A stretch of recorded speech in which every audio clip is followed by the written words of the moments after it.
जय राम, जय सिया राम, जय हो बागेश्वर धाम सरकार। प्रेम से बोलो ओम नमः शिवाय। क्योंकि आजकल हम सभी को पता है कि 4 जुलाई से ही सावन का दिन चालू हो गया है और सावन लग गए हैं। इस वजह से हम सभी को भोले बाबा की भक्ति सच्चे तन मन धन से करना चाहिए और सभी वक्त सावन के सोमवार का इंतजार करते हैं। और इस बार 10 जुलाई को सावन का पहला सोमवार पड़ रहा है। इस वजह से सोमवार का व्रत करते समय किन चीजों की सावधानियां रखना चाहिए, क्या गलतियां हो जाती है जिनकी वजह से भोले बाबा हम पर कुपित हो सकते हैं, नाराज हो सकते हैं। क्योंकि भोले बाबा का क्रोध बहुत ही खतरनाक और बहुत ही विनाशक होता है। लेकिन भोले बाबा एक ऐसी देवता है जो बहुत जल्दी प्रसन्न भी हो जाते हैं, खुश भी हो जाते हैं और अपने भक्तों को सही सलामत मनवांछित फल भी देते हैं। इस वजह से भोले बाबा को खुश करने के लिए यही सोमवार का दिन है जो व्रत करके जल्द से ही भोले बाबा को हम लोग खुश कर सकते हैं। अब रही बात, लेकिन यदि हम लोग सोमवार का व्रत करते हैं, यदि उनका व्रत जो विधिवत नियम पूर्वक करते हैं तो भोले बाबा हम पर जरूर ही कृपा अपनी बरसाते हैं। लेकिन कुछ ऐसी गलतियां कुछ ऐसे लोग कर देते हैं जो व्रत करने के उपरांत भी वे गलतियां कर देते हैं और उनको व्रत का फल नहीं मिलता है। अच्छे परिणाम के जगह दुष्परिणाम मिल जाते हैं। सभी वक्त जो भी लोग इस दिन उपवास करते हैं, व्रत करते हैं, यदि विधिवत नियम पूर्वक यदि भोले बाबा की भक्ति करते हैं, उपासना करते हैं, आरती करते हैं तो भोले बाबा आपके ऊपर जरूर ही अपनी कृपा बरसाते हैं।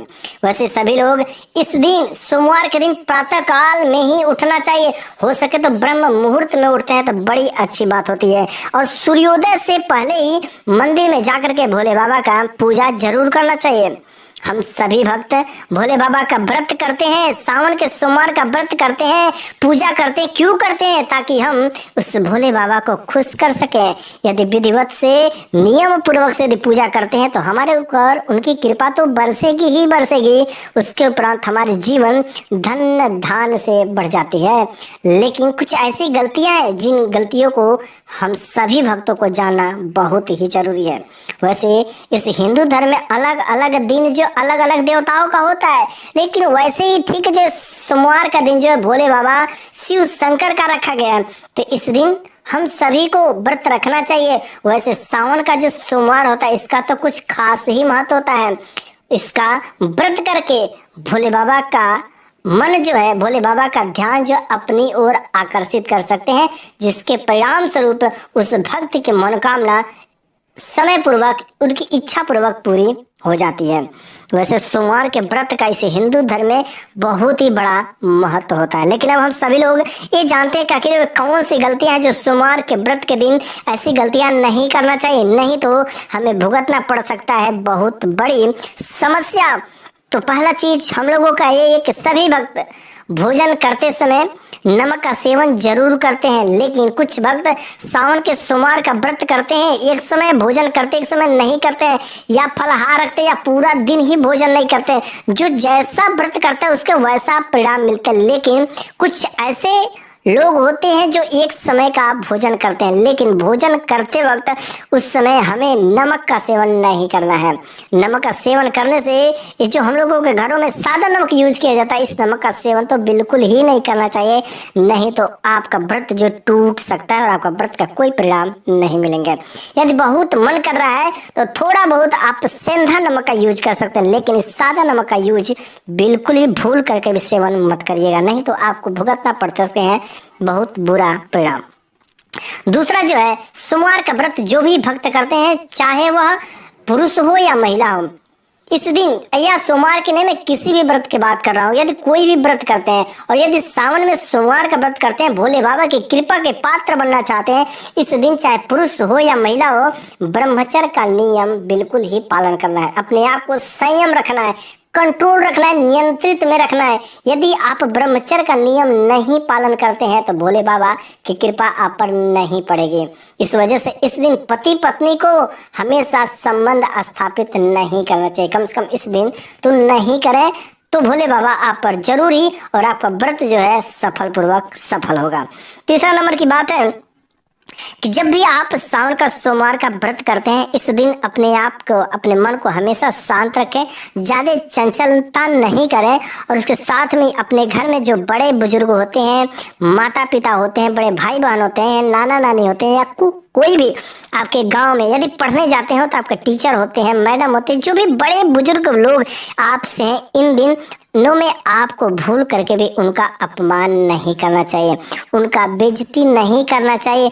हो सके तो आप उनको प्रणाम करते हैं तो बड़ी अच्छी बात होती है। इसके वजह से आपको बड़े बुजुर्गों का भी आशीर्वाद मिलेगा और भोले बाबा का भी आशीर्वाद तो आपके साथ में रहेगा ही रहेगा।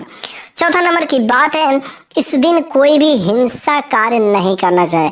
हिंसा कार्य मतलब ना तो किसी से मारपीट करना है, किसी से कोई गाली गलौज, किसी से कोई झगड़ा नहीं करना है, किसी जानवरों को नहीं मारना है, किसी को भी कोई मतलब मारपीट वाला हिंसात्मक बात नहीं करना, लड़ाई झगड़ा से बिल्कुल ही परे रहना है। यदि कोई जानवर को मार रहा है, यदि आप उसमें साथ देते तो भी आप हिंसा में साथ दे देंगे, इस वजह से वहां पर भी आपको जाना ही नहीं है। जहां पर भी आपको लग रहा है कि इस जगह पर हिंसात्मक कार्य होते हैं, उस जगह से उस दिन कम से कम दूरी बनाए, ताकि उसका दोष आपके जीवन पर नहीं पड़े। ठीक है, हिंसा वाले कार्य बिल्कुल ही नहीं करना है। चौथा नंबर की बात है कि अपशब्द का प्रयोग नहीं करना है। अपशब्द मतलब अपने बड़े बुजुर्ग के साथ गाली गलौज या कोई भी हो, गाली गलौज, चोरी बेईमानी, ये सब चीजें नहीं करना चाहिए। और हाँ, अधिकतर भक्त गलतियां करते हैं कि यदि आप भोले बाबा का व्रत करते हैं तो बस जाते हैं, कपूर, अगरबत्ती, भांग, धतूरा ये सब चढ़ा करके चले आते हैं, लेकिन नहीं, सब कुछ करने के बाद आप जो है भोले बाबा का शिव की आरती जरूर करें। सुबह शाम दोनों समय आरती करने से भोले बाबा आप पर बहुत जल्दी प्रसन्न हो जाते हैं। यदि सुबह में आरती नहीं कर पाते हैं तो शाम के समय में कपूर जला करके, घी का दीपक जला करके आपको वहां पर उस मंदिर में शिव आरती जरूर ही गायन करें। इससे क्या होगा कि आप पर भोले बाबा बहुत जल्दी प्रसन्न होंगे। इस दिन हो सके तो नारियल भी फोड़ सकते हैं, नारियल फोड़ने से और उसका पानी अपने ऊपर जरूर छिड़का लें। हो सके तो उसका पानी यदि जलपान कर लेते हैं तो और ही अधिक फलदायी होता है। अब रह गई बात कि और एक जो बहुत बड़ी गलती कर देते हैं कुछ लोग, ये सावन के दिनों में भोले बाबा के छोटा सा शिवलिंग लाकर के अपने घरों में स्थापित करते हैं। तो पहला गलती क्या है कि यदि आप शिवलिंग को स्थापित करते हैं तो जहां पर तुलसी माता का आपका जगह हो, तुलसी के पौधा के नीचे कभी भी उस गमले में उस शिवलिंग को स्थापित नहीं करें। और अगला नंबर की बात है, यदि आप शिवलिंग को घर में स्थापित भी कर लेते हैं तो उनके ऊपर जलधारा जरूर ही गिरना चाहिए। यदि जलधारा नहीं गिरता है तो इसका उल्टा प्रभाव आपके जीवन में पड़ने लगेंगे। इस वजह से यदि आप शिवलिंग को स्थापित करते हैं तो उसके ऊपर एक छोटा सा लुटिया में या एक घड़ा में पानी रख के एक एक बूंद जो पूरा 24 के 24 घंटा उस पर गिरना चाहिए, अर्थात जलधारा गिरना चाहिए, तभी भोले बाबा की प्रसन्नता आपके ऊपर बनेगी। ओके, तो कभी भी तुलसी के नीचे शिवलिंग को स्थापित नहीं करें। ओके, इन दिनों में जो भी व्यक्ति चाहे पुरुष हो महिला हो, यदि व्रत किया है, सावन के सोमवार का व्रत किया, तो इस दिन किसी की निंदा ना करें, किसी की चुगली ना करें, किसी की बुराई ना बात करें, किसी दूसरे के बारे में कोई अपशब्द या गलत चीजें, किसी दूसरे के साथ बहसबाजी नहीं करें। इससे क्या होगा कि आप अपने आप को पवित्र करें, अर्थात दूसरे की हमेशा बुराई देखते हैं तो निगेटिव चीजें, नकारात्मक चीजें आपके जीवन में न चाहते हुए भी वो प्रवेश कर जाती है और आपके जो अच्छे प्रभाव होने वाले रहते हैं वह तुरंत जो दुष्परिणाम में बदल जाते हैं। इस दिनों में भोले बाबा के मंदिर में जाकर के कुछ लोग जो है भोग लगाते हैं, तो भोग में भांग चढ़ाते हैं, धतूरा चढ़ाते हैं, बेलपत्र चढ़ाते हैं, कुछ लोग फलों का भी प्रसाद चढ़ाते हैं, जैसे सेव चढ़ा देते हैं, मौसमी चढ़ा देते हैं। लेकिन यदि आप भोग लगाते हैं तो भोग के समय कभी भी भोले बाबा को आपको नाशपाती नहीं भोग लगाना, ना तो नाशपाती का भोग लगाना है, ना तो नाशपाती का सेवन करना है यदि आप व्रत में है, ना तो नाशपाती का प्रसाद ही वितरण करना है। नहीं, इन सब चीज़ों को वितरण बिल्कुल ही नहीं करना है। और जब भी आप भोले बाबा के मंदिर में आप जाते हैं तो पूजा करते समय, आरती करते समय, तो उस समय तालियां जरूर बजाते हैं। यदि जो भी भक्त तालियां बजाते हैं तो तालियां बजाने से वहां पर सकारात्मक ऊर्जा का संचार होता है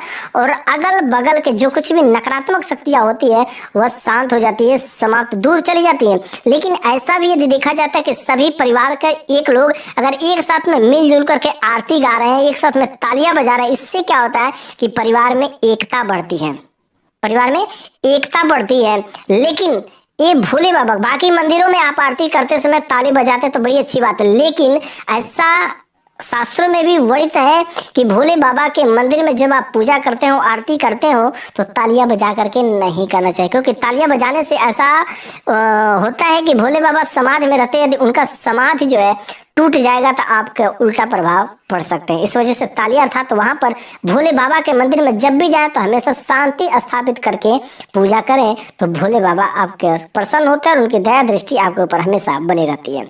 ओके, तो ये रही इस सावन के सोमवार के व्रत में क्या करें, क्या नहीं करना चाहिए, क्या चीजें करने से भोले बाबा का अच्छे प्रभाव होंगे, क्या चीजें करने से भोले बाबा का दुष्प्रभाव होंगे, तो पूरा का पूरा ज्ञान हम लोगों ने जाना। यदि मेरे द्वारा दी गई ज्ञान यदि आपको अच्छा लगा हो तो कम से कम लाइक जरूर कर दीजिए।